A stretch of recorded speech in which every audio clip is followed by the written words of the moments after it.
Hello guys, and welcome back to more Entitled People stories. Hope you're all doing well, and let's get right into it. A bee sting in a fire truck, when entitlement turns to embarrassment. In college, I worked at the front desk for a dorm. Most of the time, it was a chill job. I worked nights and just had to help the occasional drunk student after they lost their keys. However, once a year, we had to deal with the worst of the worst, move out. Anyone that's ever experienced move out day knows the absolute show it is. During move-out, the supervisors scheduled double people at the front desk, so I had to work during the day. Our front desk was in the main community space for the dorms. Out front of the space was a super small lane that led to the parking garage. Everyone that needed to get to the parking garage had to use this lane. My whole shift was going fairly well. Just small complaints about moving bins and our, quote, lack of resources for the summer heat. So far so good. Or so I thought. Up walks this family. A mom, dad, and daughter that were clearly annoyed. My 3 other coworkers were busy, so it was up to me to help this family. "Hi, what can I help you with?" I said. The mom, in a snippy tone, responds, "I was stung by a bee. I need medical assistance." Now, as a student worker, the last thing I was allowed to do was provide medical care of any kind. Couldn't even hand out a band-aid. Knowing I can't help, I reply, "Oh, I'm sorry to hear that. As a desk worker, I'm not able to provide any medical assistance, but..." The daughter cuts me off impatiently. "You don't even have a first aid kit? Can't you just give us something to help?" I would have assumed they were worried about the mom's health, but at this point they sounded more upset that they weren't getting their way.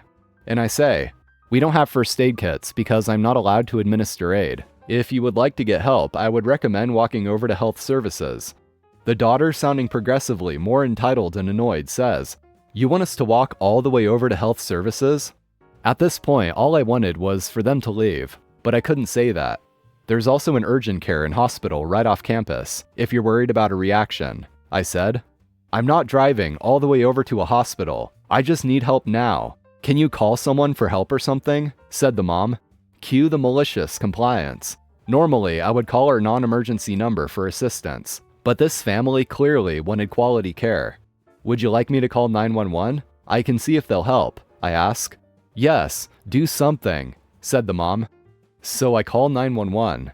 The operator asks about the emergency, and I explain it's a bee sting. "Are they allergic?" the operator asked.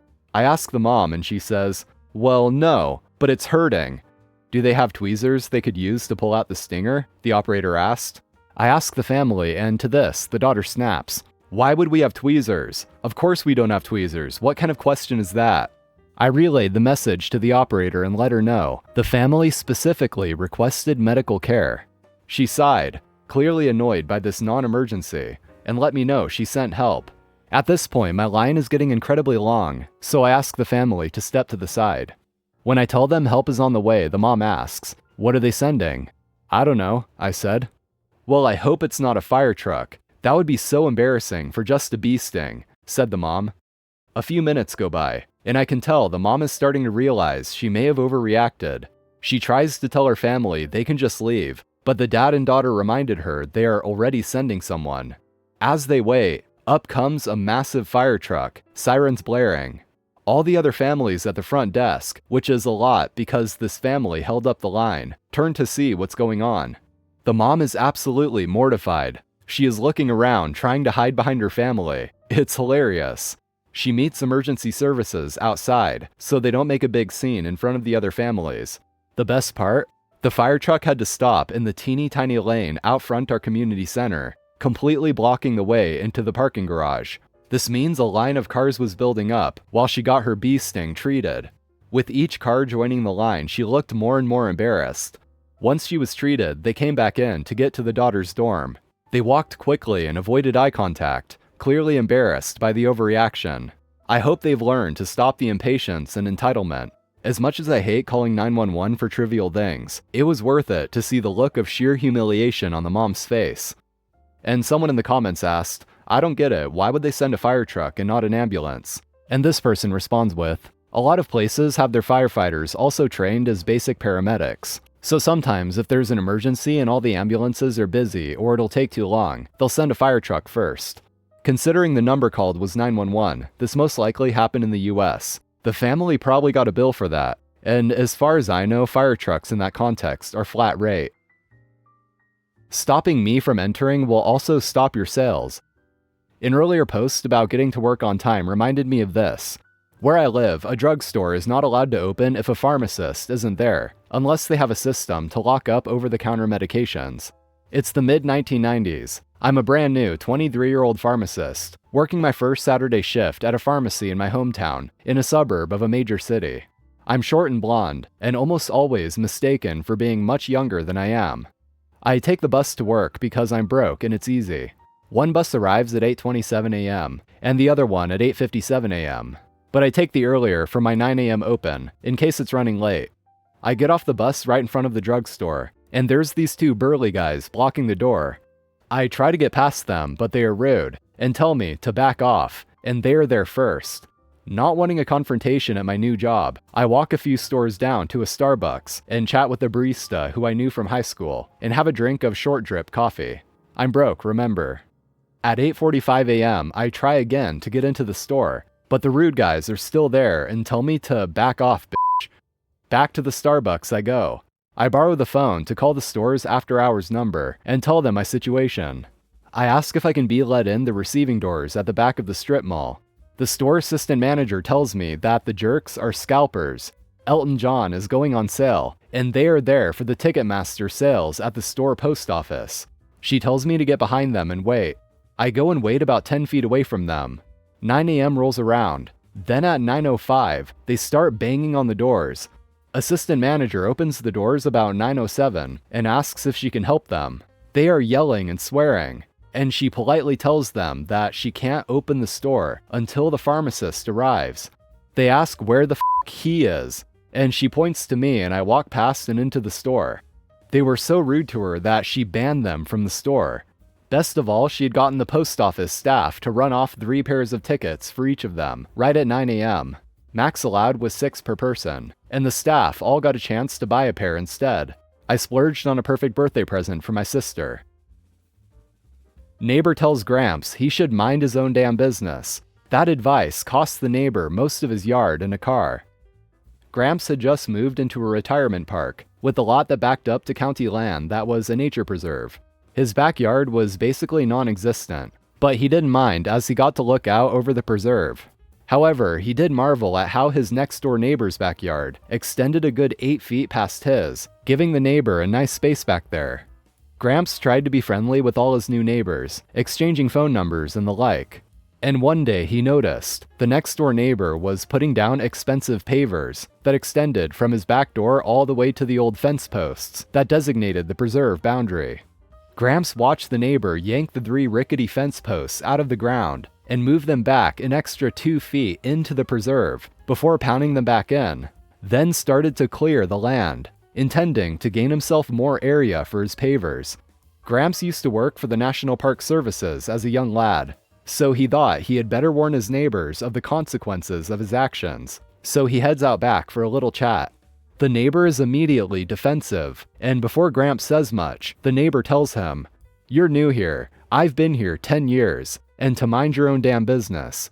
Gramps decides not to press the issue. Nothing happens that year, but the following year when most of the park emptied out to head north for the summer, the county comes by to check on the preserve. Gramps notices them going back and forth behind his neighbor's house. The workers are pulling out maps and taking photos and making phone calls, and soon more guys show up. Turns out the neighbor has moved the posts several times over the years, and in reality his backyard is supposed to be even smaller than Gramps' backyard. To make it worse, the neighbor put pavers in the backyard specifically to park both his golf cart and a cherry red sports car back there for the summer. So the county will have to move them before they can do anything else. They tape a notice to the front door and leave. Gramps goes over to read it, and it states that the neighbor was in violation of encroaching onto protected lands. He has 30 days to move his car, tear up the pavers, and pay a fine of $11,000 because of damage to endangered species who inhabit the protected lands, as well as trespassing fees. Failure to do so within 30 days will result in the golf cart and car being towed and impounded. Pavers will be dug up and carted off at the neighbor's expense, and the fine will increase for every additional day past the deadline. 30 days come and go, so a week after that, Gramps has quite the show. As first, the car and cart were towed. Pavers were dug up and hauled off, and the old fence posts and ropes were replaced with metal posts embedded into buried cement bases, connected by steel cables. The whole process took several weeks to finish, but the preserve looked a lot more legit when they were done. A few solar cameras were installed, so the county could monitor the wildlife and encroachers remotely. Meanwhile, more notices were taped to the front door of the neighbor's house. By November, the snowbirds were flooding back into the park, including the neighbor. That was Gramps' second show of the summer, as the neighbor reads all the notices, digging down until he reads the first one, then runs out back and starts screaming and cussing up a storm, before running back to his car to dig out his cell phone so he can call the county to find out where his car and golf cart were. Gramps stays indoors to avoid the guy, as he is frantically trying to unload his car, turn on his water and electricity, and get the AC and toilets going. And all the while trying to get someone at county to pick up the phone and give him some answers. He finally gets a live person and proceeds to scream at them while on speakerphone about his car and cart. So the call keeps getting kicked to other people, because who wants to help a screamer? Basically, the neighbor is told to come to the county office to get this straightened out. 3 days later, the neighbor catches Gramps outside and asks if he was here when the county stole his car and destroyed his backyard. Gramps said he was, and the neighbor says, "Well, why didn't you call me when you saw them putting notices on my door? You had my number up north." Gramps said he had thought about doing that, but figured the neighbor would prefer him to, quote, "mind his own damn business," so he decided against it. Go ahead, call the cops. I work as a manager of a cell phone carrier store. 2 locations ago, I had a lady that has upgraded her phone at a Best Buy mobile location and brought her phone into my store on her last day to put the phone in the prepaid shipping package.